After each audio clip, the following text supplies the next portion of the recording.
ধন্যবাদ আশিক ভাই। প্রথম আলোর 26তম প্রতিষ্ঠা বার্ষিকীতে আজকে এখানে যারা উপস্থিত আছেন সকলকে আমি আমার ব্যক্তিগত পক্ষ থেকে এবং আমার ছাত্র সংগঠন বাংলাদেশ জাতীয়তাবাদী ছাত্র দলের পক্ষ থেকে আপনাদেরকে শুভেচ্ছা এবং অভিনন্দন জানাচ্ছি। সেই সাথে সর্বপ্রথম শ্রদ্ধা ভরে স্মরণ করছি জুলাই আগস্টের অভ্যুত্থানে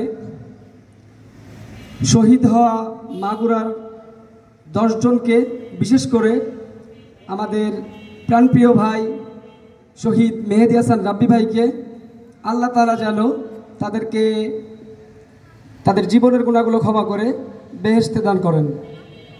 আসলে মূলত আমি পলিটিক্সে জয়েন করি ক্লাস 8 থেকে। তখন থেকেই সংগঠনের প্রতি একটা ভালোবাসা ছিল। পুরোপুরি আমি পলিটিক্সে আসি 2013 সালে, অর্থাৎ এসএসসি পরীক্ষার পর থেকে।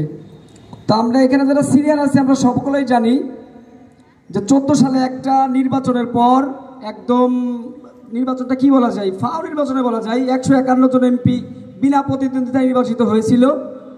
তারপরে এই ফ্যাসিস্ট সরকার, পতিত ফ্যাসিস্ট সরকার তাদের কর্তৃত্ব আরও বেশি করে এই দেশের মানুষের উপরে চাপিয়ে দিতে পেরেছিল, যার ফলশ্রুতিতে আমাদের অঙ্গ সংগঠনের বিভিন্ন নেতৃবৃন্দকে হামলা মামলা, অসংখ্য মামলা, আমি ইন্টার ফার্স্ট ইয়ারে থাকতে আমার নামে 6টা মামলা হয়, এখন আমি 12টা মামলার আসামি।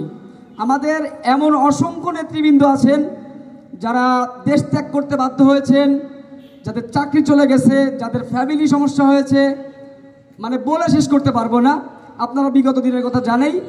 এবার আমি আসি জুলাই আগস্টের কথাতে। আপনাদের বৈষম্য বিরোধী ছাত্র আন্দোলনের ব্যানারে যখন ফ্যাসিস্ট সরকারের এগেনস্ট আন্দোলন শুরু হলো, 18 তারিখে মাগুরাতে একটা প্রোগ্রাম ছিল, ছাত্রলীগ যুবলীগ পুরো মাগুরাতে সন্ত্রাসের অভয়ারণ্যে পরিণত করেছিল।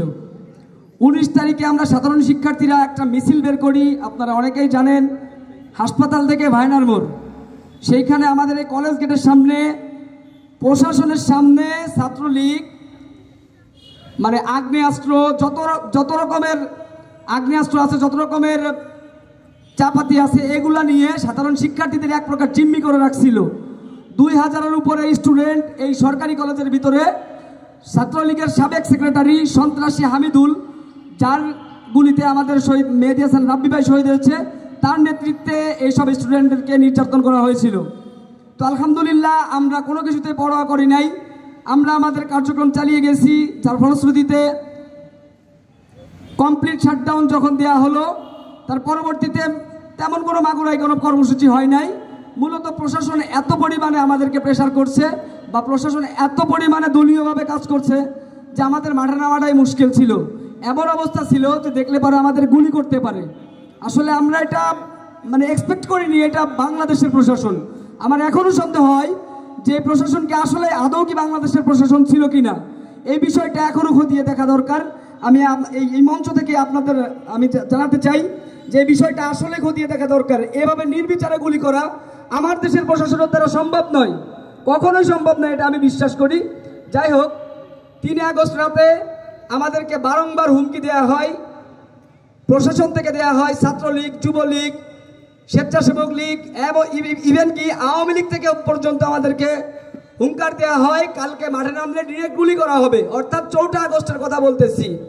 তবু আলহামদুলিল্লাহ আমরা কিন্তু জমে যাইনি। দেশ ও দেশের মানুষের জন্য আমাদের রাজনীতি হচ্ছে জনগণের জন্য, দেশের জন্য, দেশ ও দেশের জন্য। আমরা 4 আগস্ট সকালবেলায় আমি আমার কলেজ ছাত্র দলের যুগ্ম আহ্বায়ক শফিকুল, জেলা ছাত্র দলের প্রচার সম্পাদক মামুন, আব্দুল্লাহ মামুন সহ আমরা পান্ডানদলি থেকে একটা সাধারণ শিক্ষার্থীদের ব্যানারে একটা মিছিল বের করি।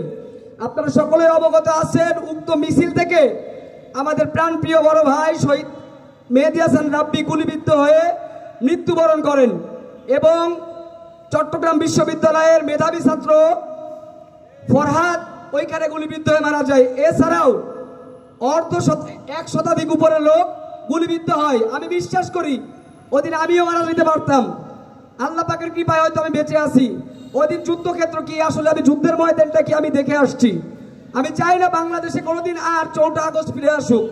সেই ভয়াবহ স্মৃতি এখনো যদি আমি চোখ বন্ধ করি আমার এখনো কান্না আসে। মেহেদী হাসান রাব্বি যার সাথে 12টা বছর একসাথে কাঁধে কাঁধ মিলিয়ে এই দেশ ও দেশের জন্য জনগণের জন্য রাজনীতি করে গেছি, মিছিল মিটিং করছি, সেই রাব্বি ভাই যখন চোখের সামনে প্রাণ হারালো এই বিষয়টা আসলে বলে বোঝানোর মতো ভাষা নয় আমার। তো যাই হোক, আলহামদুলিল্লাহ আমরা অনেক প্রাণের বিনিময়ে এই স্বৈরাচারকে বাংলাদেশ থেকে তাড়াতে সম্ভব হয়েছি। এখন আমাদের বাংলাদেশ পুনর্নির্মাণ করার দায়িত্ব এসেছে। আমরা যে যেখানে আছি সবার জায়গা থেকে বাংলাদেশের জন্য, বাংলাদেশের মানুষের জন্য আমরা কাজ করতে চাই। আমি উদারত আহ্বান রাখতে চাই আপনাদের কাছে, আপনারা আপনাদের জায়গা থেকে বাংলাদেশের জন্য কাজ করেন। ভবিষ্যতের কথা যদি একটু বলতে চাই, আমি প্রথম আলোকে বলবো, প্রথম আলো বিগত দিনে যে সাহসিকতা দেখিয়েছে, সাহসী সাংবাদিকতা দেখিয়েছে, বিশেষ করে ধন্যবাদ জানাবো কাজী আশিক রহমান ভাইকে। তিনি মূলত আসল জীবনের সাংবাদিকতা একটি চ্যালেঞ্জিং পেশা। এইখানে আপনার যে কোনো সময় যে কোনো কিছু হয়ে যাইতে পারে, আপনার জীবনও চলে যাইতে পারে। আশিক ভাই দেখেছি তার জীবনে তোয়াক্কা করেন নাই, তিনি বস্তুনিষ্ঠ এবং সত্য নিউজগুলো প্রচার করছেন। বলতে গেলে মাগুরাটা আসলে গোপালগঞ্জ 2 আসনের মতো ছিল, আপনারা সকলেই জানেন, সকলে যেহেতু মাগুরার বাসিন্দা। মাগুরায় কথা বলার সুযোগ খুব কম ছিল, অন্যান্য গণমাধ্যম বলছে কিন্তু তেমন একটা না। সেখানে প্রথম আলোর আশিক ভাই যথেষ্ট সাহস ভূমিকা রাখছে, জীবন বাজি রেখে বিভিন্ন কথাগুলো তুলে ধরছে, হুঙ্কারে তোয়াক্কা করে নাই। আমি প্রথম আলো সহ অন্যান্য গণমাধ্যমের প্রতি দৃষ্টি আকর্ষণ করব, আমাদের সকলের যে চাওয়াটা ছিল, নট অনলি আমি, আমাদের সকলের চাওয়া ছিল, ছাত্র দল বলেন, ছাত্র শিবির বলেন, সাধারণ শিক্ষার্থী বলেন, পেশাজীবী বলেন, শিক্ষক বলেন, একজন ভ্যান চালক বলেন, যে পেশারই হোক, অর্থাৎ বাংলাদেশি যারা নাগরিক তাদের সকলের একটা চাওয়া ছিল যে আমরা আমাদের ভোটাধিকার প্রয়োগ করতে পারবো। আমাদের সকলের এই চাওয়াটা ছিল, আমরা সকলেই ছাত্র জনতার আন্দোলনে সামিল হয়েছিলাম এই কারণে। তো আগামীর দিনে আমাদের বাংলাদেশে যেন একটা সুষ্ঠু, নিরপেক্ষ, অবাধ নির্বাচন হয়। কে কাকে ভোট দিল ভাই এটা আমাদের দেখার বিষয় না। আমার কাছে কথা হচ্ছে আমার ভোট আমি দিব, আমার ভোটটা কাউন্ট হওয়া লাগবে। কে কত ভোট পেয়ে আসবে এটা জনগণ রায় দেবে, জনগণের ম্যান্ডেটে সে ক্ষমতায় আসবে। কিন্তু আমাদের নিশ্চিত করা দরকার যে আমাদের ভোটটা আসলেই আমরা প্রয়োগ করতে পারছি কিনা। তো আমি গণমাধ্যমের প্রতি এবং প্রথম আলোর প্রতি আমার ব্যক্তিগত পক্ষ থেকে এবং ছাত্র সমাজের পক্ষ থেকে আহ্বান জানাবো, বিগত সামনের দিনে জাতীয় নির্বাচনটা যেন নিরপেক্ষ, খুব দ্রুতই যেন জাতীয় নির্বাচনটা হয় এবং সেখানে সকলের ভোটাধিকার প্রয়োগ করতে পারে, সে বিষয়ে আপনারা দৃষ্টি রাখবেন এবং এই বিষয়টাকে বেশি গুরুত্ব দিবেন, প্রায়োরিটি দিবেন।